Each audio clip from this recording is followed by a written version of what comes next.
1960 காஞ்சி மகா பெரியவர் கல்கத்தாவில் முகாமிட்டிருந்தார். தினமும் ஆயிரக்கணக்கான வங்காள பக்தர்கள் பெரியவரை தரிசனம் செய்து சென்றனர். அங்கு வசித்த நரசிம்மன் என்ற பக்தர் பெரியவரின் தீவிர பக்தர். ஒரு நாள் தனது வழக்கமான பூஜைகளை முடித்த பெரியவர் பக்தர்களுக்கு தரிசனம் தர தயாரானார். அங்கிருந்து நரசிம்மனை அழைத்து, நரசிம்மா, கல்கத்தாவில் ஒரு வேத பாடசாலையை நிறுவ விரும்புகிறேன். அதற்குரிய ஏற்பாடுகளை செய்ய வேண்டும். வேதாந்த மாணவர்கள் படிக்க தங்க எல்லா ஏற்பாடுகளையும் செய்ய வேண்டும். இந்த பணிக்கு நீயே பொறுப்பேற்க வேண்டும். ஏற்றுக்கொள்வாயா என்று கேட்டார். நரசிம்மன் பெரியவரின் உத்தரவை அப்படியே சிரமேற்கொள்வதாக தெரிவித்தார். இதன் பிறகு பாடசாலை அமைப்பதற்குரிய பல இடங்களை பார்த்தனர். ஒரு குறிப்பிட்ட இடம் நரசிம்மனுக்கு அவரை சார்ந்தவர்களுக்கும் பிடித்திருந்தது. அது ஒரு வங்காள தம்பதிக்கு சொந்தமான இடம். நரசிம்மன் தனது நண்பர் ஒருவருடன் அவர்களது வீட்டுக்கு சென்றார். வேத பாடசாலையை நிறுவ அந்த இடம் வேண்டுமென அவர்கள் அந்த தம்பதியிடம் கேட்டனர். பெரியவரின் உத்தரவுப்படி நிறுவப்படும் வேத பாடசாலை என்பதால் அந்த தம்பதிக்கு மிக்க மகிழ்ச்சி.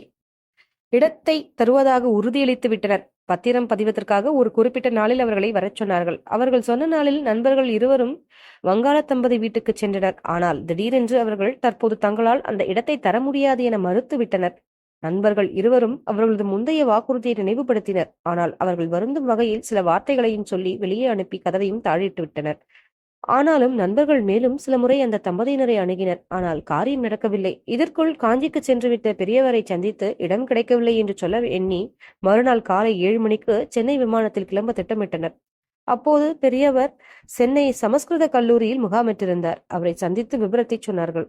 அதை கேட்டுக்கொண்ட பெரியவர், நீங்கள் மாலை 5 மணி விமானத்திற்கு உடனே கல்கத்தா புறப்படுங்கள். நாளை காலை அந்த வீட்டிற்கு செல்லுங்கள். அங்கு போய் வந்த பிறகு என்ன நடந்தது என்று சொல்லுங்கள் என்றார்.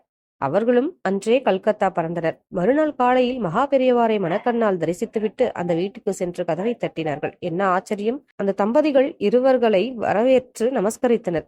நேற்று இரவு எங்கள் இருவர் கனவிலும் காளி தோன்றினால் வேத பாடசாலைக்கு இடம் கொடுக்க வேண்டும் என்று சொன்னார். அந்த இடத்தை நாங்கள் உங்களுக்கே தருகிறோம் என்று கண்ணீர் மல்க கூறினர். நரசிம்மன் நண்பர்களுக்கு மிகுந்த ஆச்சரியம். உன் வீட்டு கதவை திற, வங்காளிகளின் உயிர் மூச்சான காளி உள்ளே வருவாள். உங்களுக்கும் அருள்வாள், உலகத்திற்கும் நன்மை செய்வாள் என்று மகா பெரியவர் மூலம் அவர்களுக்கு அறிவுறுத்தப்பட்டதோ என்று நெகிழ்ந்து போனார்கள். ஹரஹர சங்கர, ஜெய ஜெய சங்கர.